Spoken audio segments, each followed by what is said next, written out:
अस्सलाम वालेकुम जी, मैं हूँ आपका इमरान राहत अली कवाल। मेरे बड़े प्यारे दोस्त आबद अली आबद साहब शायर हैं माशाल्लाह। मोहम्मद वाले मोहम्मद के कसीदे लिखते हैं टेक्सला से। उनका लिखा हुआ कलाम आपको सुना रहा हूँ, सुनाइए।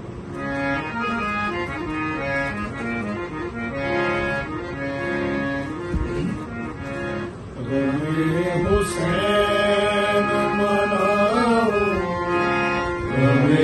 हुसैन मनाओ, हुसैन के दिल है, हमें हुसैन मनाओ, हुसैन के दिल है, अज़ा का फर्श बिछाओ, हुसैन के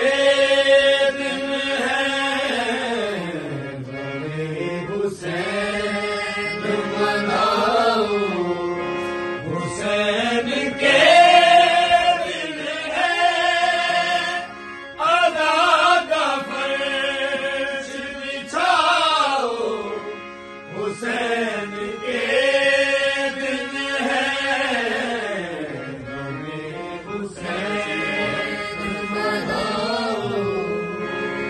कटाया इसलिए मौला ने सर है सजदे में, कटाया इसलिए मौला ने सर है सजदे में, कटाया इसलिए मौला ने सर है सजदे में,